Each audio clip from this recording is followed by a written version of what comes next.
Hindi naman ako takot eh. Hindi naman ako takot makipagsabayan sa mga yan. Playing time ko lang talagang kulang. Kaya ako naaasar kasi nasisira yung image ni Mr. Longbam eh. Yung mga tao, pumunta dyan para rin sa akin. Kung hindi nyo gagamitin, ba't ako sinali dito? Hindi parang ordinary player lang ako dyan. Nasisira si Mr. Longbam yung image ko, Mr. Longbam. Dapat na bigyan ako at least 10 to 15 minutes na playing time.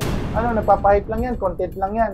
Eh, sige, tingnan natin sa totoong laro. Eh, nakikita niya ginagawa ko talaga. Doon sila nabibilib. Kahit mawala yung pro na yan sa akin, okay lang. Mr. Longbam itself, ito, matitira to. Hanggang katapusan. Feelings mo, pag nababasa mo, naririnig mo yung mga bashing sa'yo. Nasasaktan din ako. I mean, tao lang din tayo, syempre. What's up mga kabola? Bedman de la Paz here, Bolahan TV. And this year, magkakaroon na tayo ng mga interviews to the popular player, personalities, and more. And sa ating first guest, walang iba, Mr. Longbam himself. Come on, Mr. Longbam. Mr. Longbam, pag tumiras wak na swak. Mr. Longbam, bawat bitaw matik wasak. Mr. Longbam, alam mo nang laro'y matikas. Hindi ka uubra sa Steph Curry ng Pinas.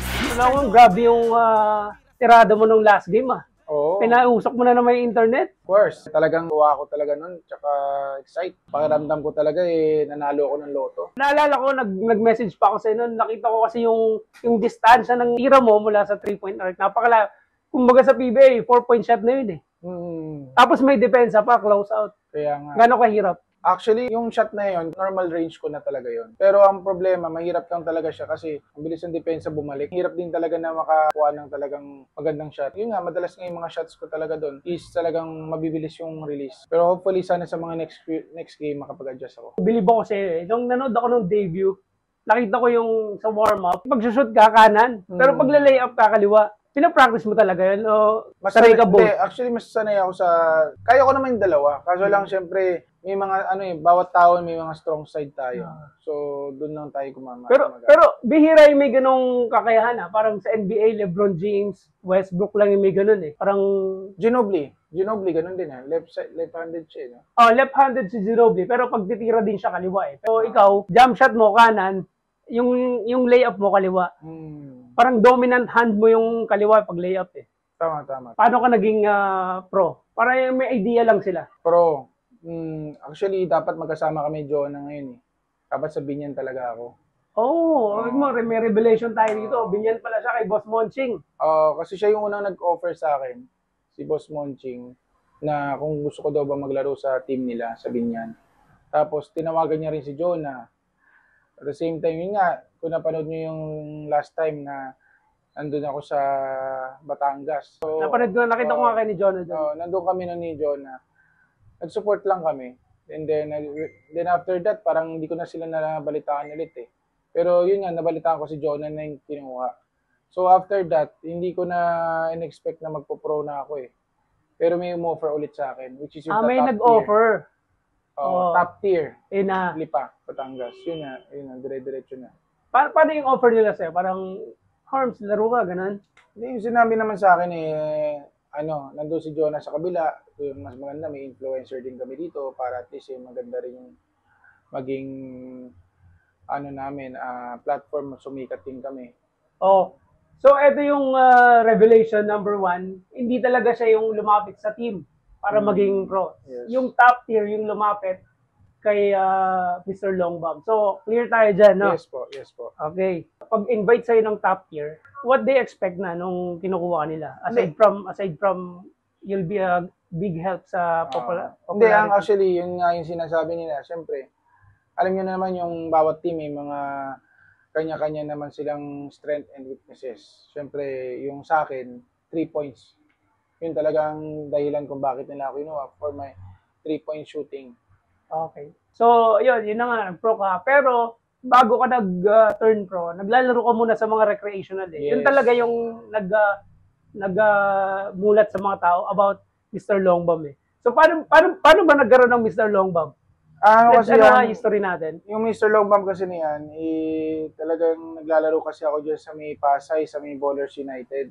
Tapos yung announcer doon, pag tumitira ako kasi ako, malayo talaga. Minsan sa half court ako tumitira Tapos sa mga lagpas 3 point line, 4 points. So, laging sinasabi, long bomb, ganyan, tawag. So hanggang sa tumagal, long bomb na.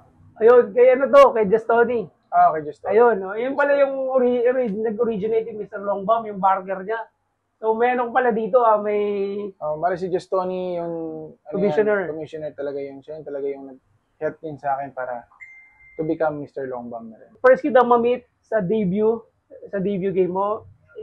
Wala naman ako nakikita ang angas na sasabihin na Mr. Longbam. Hindi ko nakikita sa yung Mr. Longbam na nababasa natin sa social media. Yung nag-post about one-on-one is hindi ikaw. Hindi talaga ako. Actually, alam naman na alam ng mga team namin yan, which is yung sa social media team ko talaga yung nagsalita nun. Alam ko naman na hindi naman talaga nila mean yun, pero parang kasi siyempre, nasa social media, alam mo naman, parang for the hype and all, para lang pero I think we crossed the line from that. Yeah, exactly. From being a social media influencer, tapos naging pro, parang hindi pa kami well-adjusted yung time na yun. Parang sabi ko nga, nagulat din ako kasi paggising ko sa umaga, bigla na lang may post na ganun Tapos bigla nakita ko, dami na kagad ng buti nga na-delete agad, pero meron pa rin nakakuha. Screenshot. Yun yung naging problema doon dahil alam mo na may netizen. Yes, alam ko naman na hot topic ka. So, screenshot agad yan. So, kumalat na yung apoy. So, di ba, masakit. 15,000 din yun, Yeah nga Pero sabi ko nga, bawi na lang ako sa mga susunod na laro. Alam naman nila na hindi talaga ako yung nagsabi na. So, ito, napanood mo ba yung kay Tito Mikey? Yung sinabi niya about sa vloggers into basketball? Nakakita ko na, nabasa ko na rin. Ito, sinabi niya kasi dito, hindi mo makukuha yung respeto ng mga professional basketball kung hindi mo ire-respeto yung bread and butter nila. Kasi yung basketball, yung kabuhayan nila. Kinumpare niya kay Senator Manny.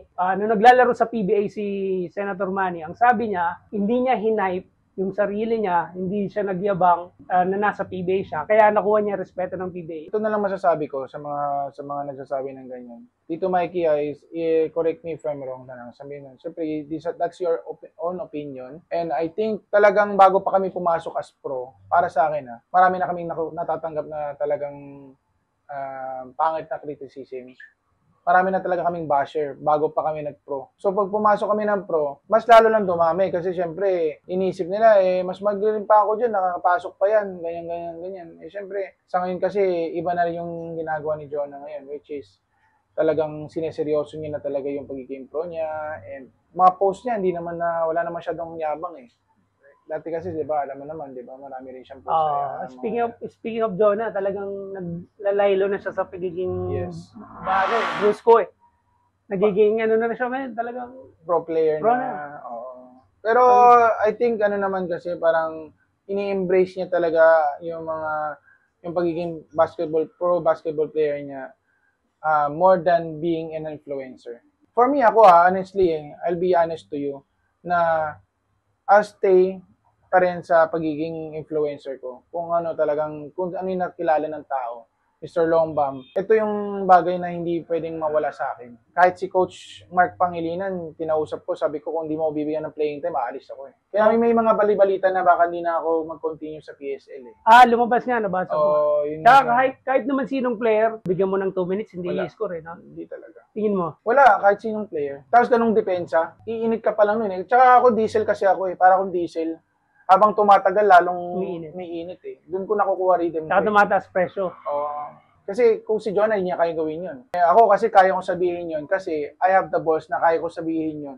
Kasi kaya kong pakita sa court kung ano kaya kong gawin. Hindi naman ako takot Hindi naman ako takot makipagsabayan sa mga yan. So, yung playing time ko lang talagang kulang. Kaya ako naaasar kasi nasisira yung image ni Mr. Longbam Which is dapat na bigyan ako at least 10 to 15 minutes na playing time. Sabi ko nga, minimum nga 5 minutes, okay lang sa akin Sabi ko, natatanggap ko yun. Pero yung time na yun kasi kay Coach Mark, wala talagang playing time. Talagang sobra talaga. Kahit sino Kahit palaruin mo itong dalawa na to, walang mapapakita itong dalawang to In that span of very short minutes? Wala, kaya nga sobra ako mas nakikriticize ako yung nababash more than Jonah. Kasi lahat ng pinapakita ko, sisipin mo, dami kong commercial, open league na sinalihan. Hindi naman nangyayari to sa akin. Tapos pagdating dito sa pro, wala akong mapakita. Nasisira si Mr. Longbam, yung image ko, Mr. Longbam, nasisira. More than being a pro, Kahit mawala yung pro na yan sa akin, okay lang. Mr. Longbam itself, ito, matitira to hanggang katapusan. Hanggang wala na ako sa pro, okay lang. Ang inaano ko lang kay Coach Mark, na sabi ko, bigyan mo akong playing time. Kasi kailangan mapakita, kaya nga niya ako kinuha eh. For the team, para at least ma-hype and stuff. Kung hindi nyo gagamitin, ba't ako sinali dito? Hindi parang ordinary player lang ako dyan. Correct. Diba? Mawala yung essence of being kaya Mr. Longbam. Yung mga tao, pumunta dyan para rin sa akin. Gusto nila makita eh. Alam mo naman yung chant, diba? Nag-chat, nakikita nyo naman sa live, diba? We want Longbam, We want Longbam, lahat naman yun eh.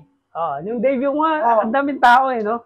700 plus viewers. Tapos pag alam nila maglalaro ko, magpapasok na ako, umabot ng 1.2. Correct. Pati sa live venue. Yes. Ang daming nanonood. Actually, last time naglaro ako, hindi kasi announce na maglalaro ako eh. So, konti lang yung pumunta. So, yun, at least, yun, first basket ko. Diba? Nagulat din sila. Nung fourth game, naalala ko, hindi ka naglaro after ng suspension. Actually, yun, talagang pinag-usapan din namin na hindi muna kasi may mga bagong players na papasubok muna. At saka malakas kalaban, yung Pangasinan? hindi, Chichi pala yung kalaban. Gusto nga subukan yung mga Jonar Silva. Si Jonar Silva, isa pa yung yan eh. Ano masabi mo dyan? Kay Jonar Silva? Okay naman si Jonar, bro naman kami yan. Pero syempre, support naman siya. Pero ang inaano ko kasi dito, gusto kasi subukan yung mga bagong players. Ano yung magiging effective kasi galing kami sa 2-game losing streak. Subukan lang. Pero sayang yung chance. Tingin mo kung nabigyan ka ng chance versus Chichi, mga ilang points? Minimum 10 siguro. Versus Chichi na. Siguro may depensa pa rin. Siguro 10 points. Siguro kaya ko pa rin makasugod siguro sa loob. Layup. Saan ka na technical nun? Second game ba yon yung tinulak mo? Second game. Since then ba, nag-adjust ka na nung how do you leverage on the defense? Kung nanood ka lang naman ng game 4 namin, nakita mo wala na masyadong tulak-tulak, di ba? Actually, natututo na ako na dapat wag ganun eh. Kasi, mapapagod lang ako eh. At the same time, lalo mauubos lakas ko, hindi na makakatira. Lalo hindi ako makakatira. Kasi ginagawa talaga nila yon, napapansin ko. Katulad yung isang beses, open ako, liliap na ako eh, reverse ako eh. Ang ginawa nila, bumangga lang sila sa akin, talagang lateral defense.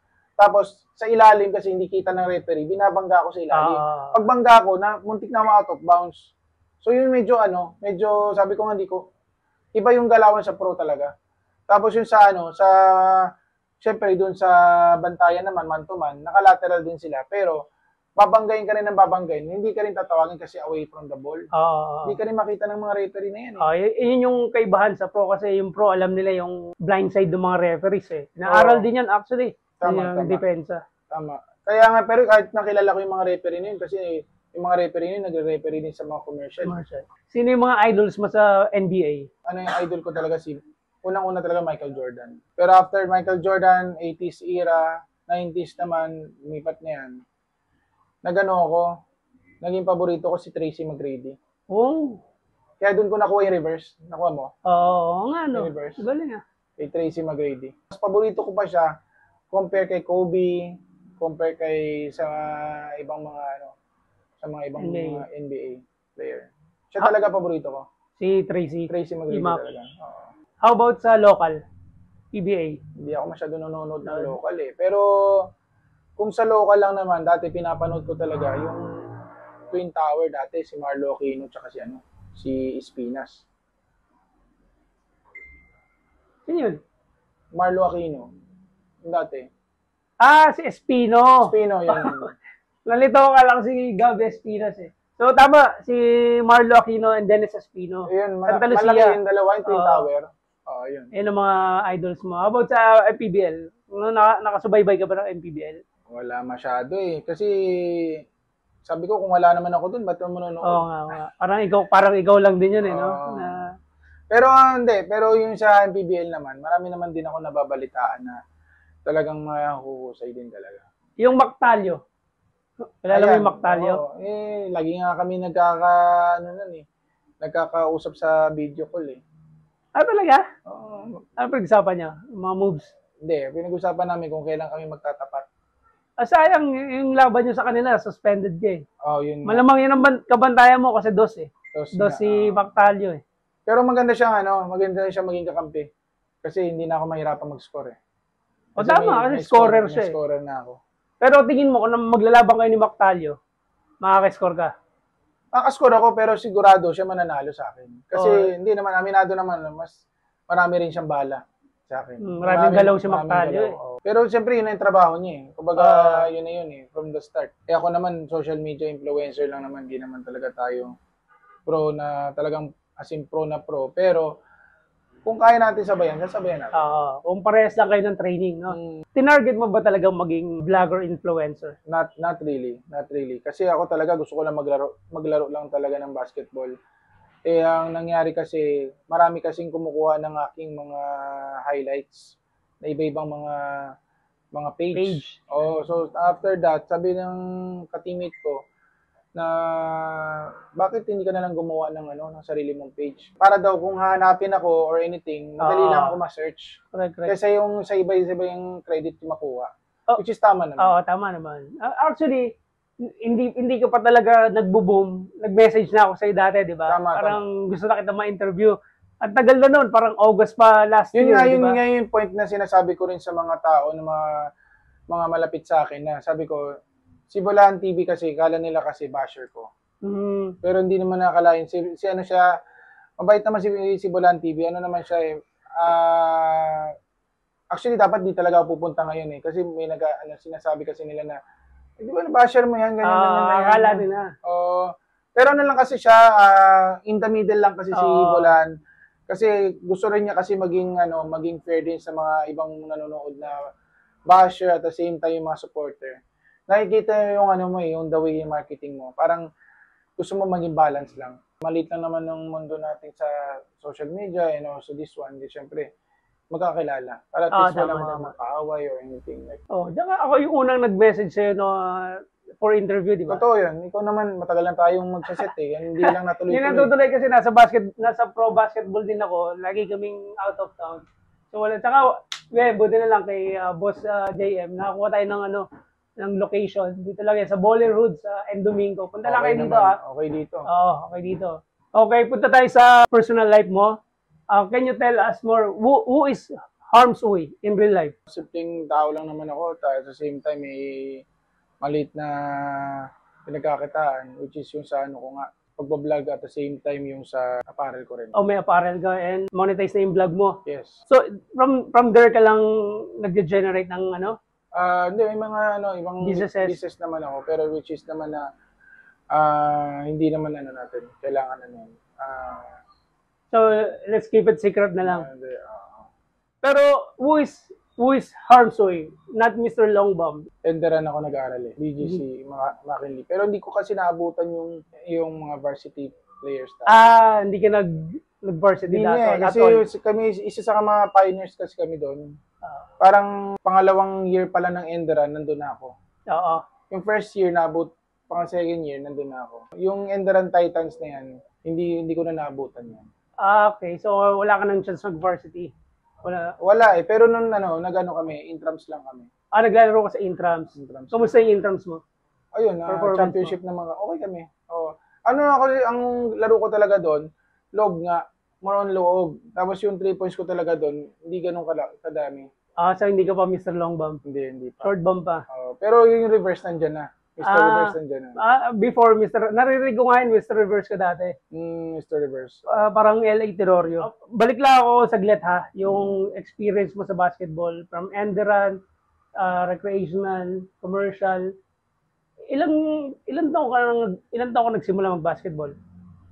Grade 2. Which is almost 10 years old. 8 actually. Lipat-lipat din kasi ako ng kabataan ko ng school. Punta rin ako ng ibang school, tapos lipat ulit. Tapos syempre iba-iba yung standard ng curricular. Tapos syempre yun, na-delay ako. Naging 10 years old ako, grade 2. So, pero nagba-basketball ka na nun? Nagba-basketball na ako. So, anong laro mo nun, nung bata ka?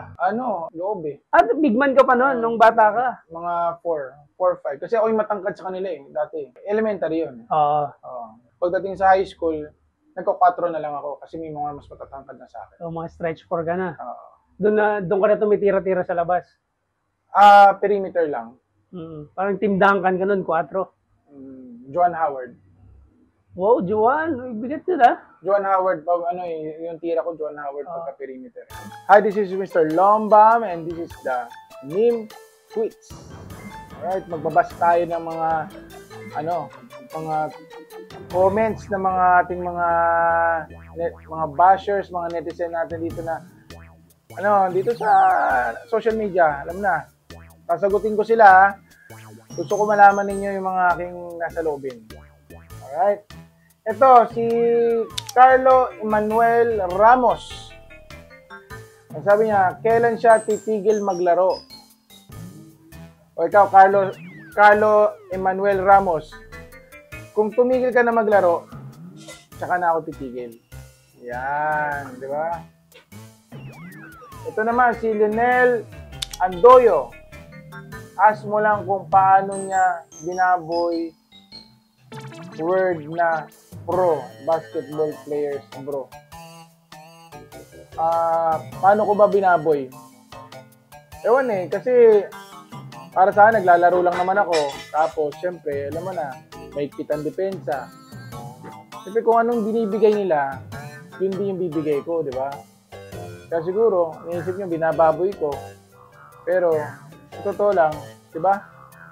Wala naman tayong binababoy dito eh. Next one, Ryan Pajardo. Ask mo, boss, if pwede kapag titira siya naka-smile, dapat lagi nakatikong bibig eh. Actually, naka-smile na ako. Actually nagpapaano ako, paano naman ako yung unang mga laro ko, hindi ako nabibigyan ng bola. Tapos ilang minuto lang ako. Sana sa mga susunod na game, pabigyan ako ng mas mahabang minuto.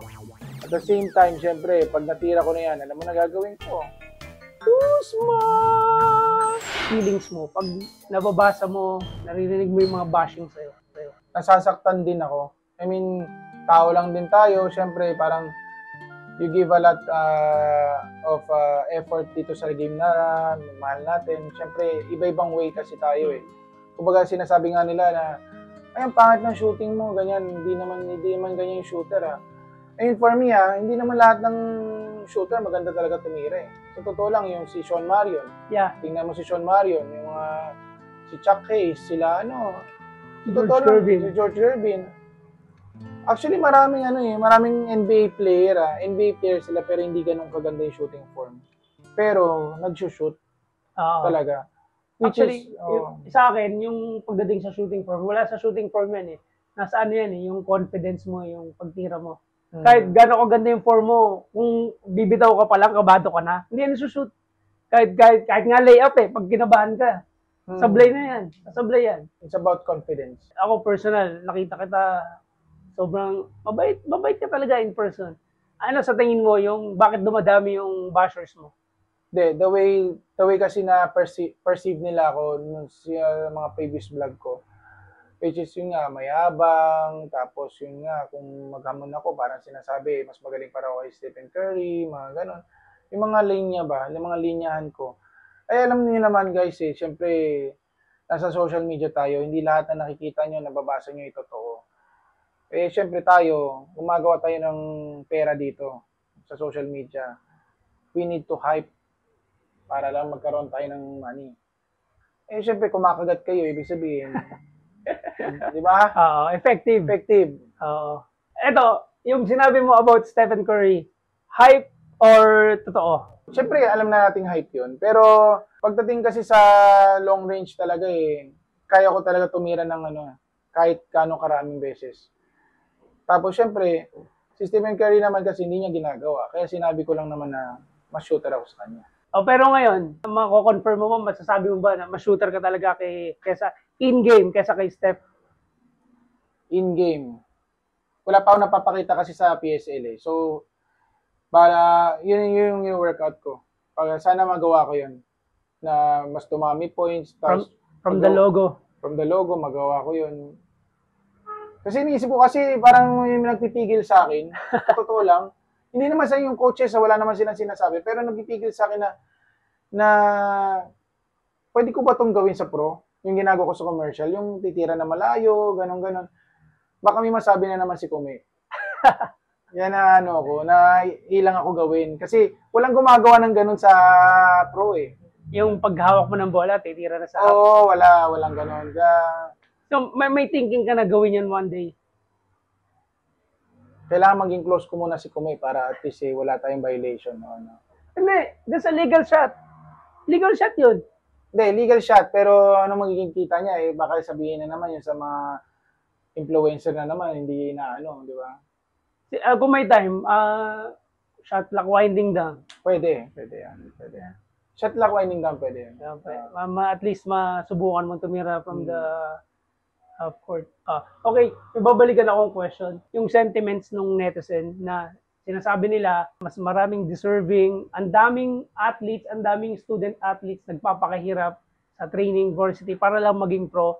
Pero ikaw, si Jonah, hindi kayo nag-try out, pero nandun kayo sa gusto nilang puntahan. Anong masasabi? Hindi, kasi ganito yan eh. Kahit anong training ninyo, kahit anong sipag ninyo, alam nyo naman, we are in the Philippines. Di ba? We just real talk lang. Philippines kasi is more on connection. Kaya sasabihin natin, sige, ito yung totoo, reality. Connection, money, tsaka power. Yan talagang tatlo ang kailangan mo para makuha mo yung gusto mo. Kahit magaling ang mag-basketball, kung talagang sobrang galing ko mag-basketball, kung wala rin naman ako kilala sa loob, matagal na tong issue na to. Bata pa lang ako, high school, nag-college. Dapat nga sa Binilda ko, hindi ako sa Enderan eh. Kasi gustong-gusto ko talaga mag-try out sa college. Kasi noon dati kasi, wala ka namang ibang way para maging PBA eh. Kailangan mag-try out ka, maging college player ka. Pag naging okay ka sa college player, tsaka ka na maging PBA. Eh ngayon, marami ng ways eh. Marami ng ways para maging pro ka eh. Eh nagkataon, sabi ko, hindi ko nga pinapangarap na mag-pro na eh. Kasi, ilang taon na ako, di ba? Nasa 36 na ako eh. Nagkataon lang kasi kami, social media influencer kami. At the same time, meron kami connection.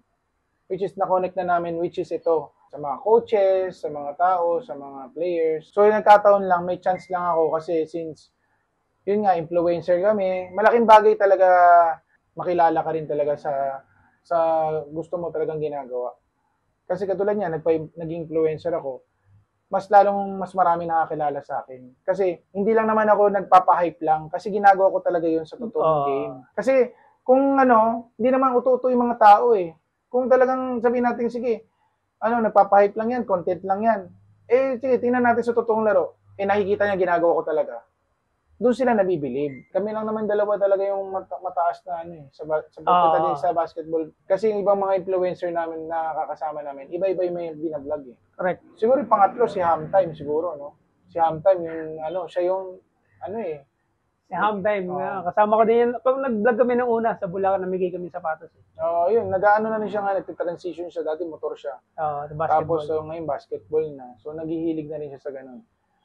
So, saka si Hamtime mo kasi may pang chicks. Puro chicks kasi vlog nun eh. Saka maligo ka, Hamtime. Hindi, actually, may plano kami ni Hamtime eh. Alam mo, sabi ko kay Hamtime, Ham, naalala mo yung kinento ko sa'yo, di ba? Sabi ko, after game, kasi naalala mo yung nagbenta ako ng jersey kay Postoyo. Sabi ko, kailangan, gamit mo. Kailangan, pawis-pawis pa yan, may amoy-amoy pa yan. Sabi ko naman kaya, magandang natin benta natin kay Postoyo yung damit mo, yung jersey mo. Tapos ilagay mo, ziplock mo, para at least pag maamoy talaga, ang baho talaga niyan. Diba? Laking pera niyan. O kahit benta niya, kahit bilhin niya ng 5,000 yan eh, okay na eh. May napanood ako, may impersonator ka eh.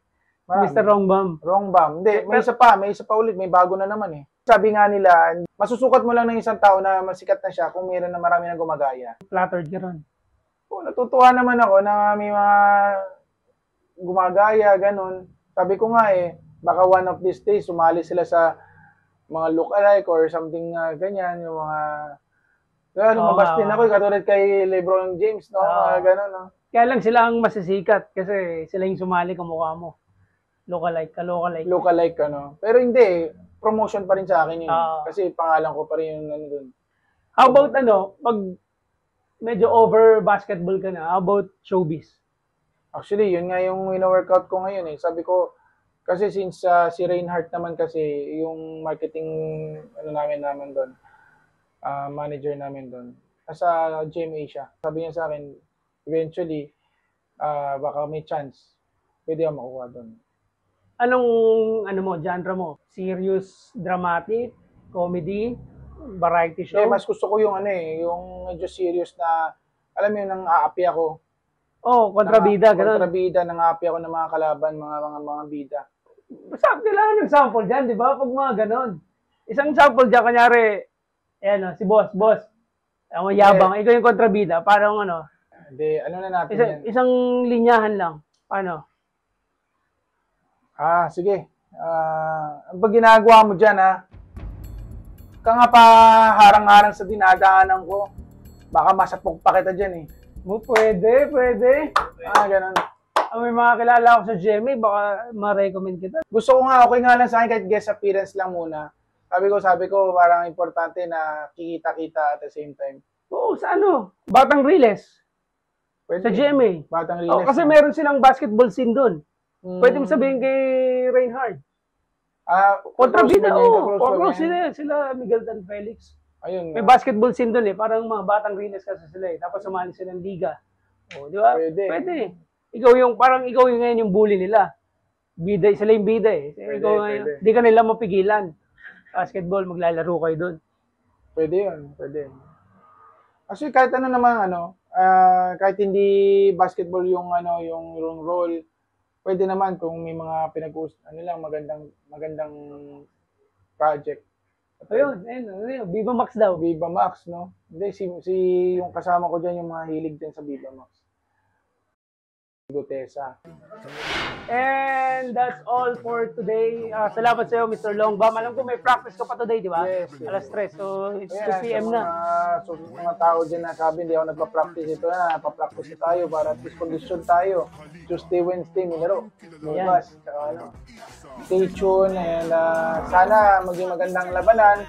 Win or lose, basta magkakaibigan pa rin tayo. For the fans itong ginagawa namin. At least ito, kami ni Jonah, tapos Mr. Longbam, yan, matatapat na kami. Yun. So, yun, kita-kita tayo doon. Pupunta ako, ha? Sige. Okay, see you. Ingat. Thank you sa time, bro. Mr. Longbam, pag tumira swak na swak, Mr. Longbam, bawat bitaw matik wasak, Mr. Longbam.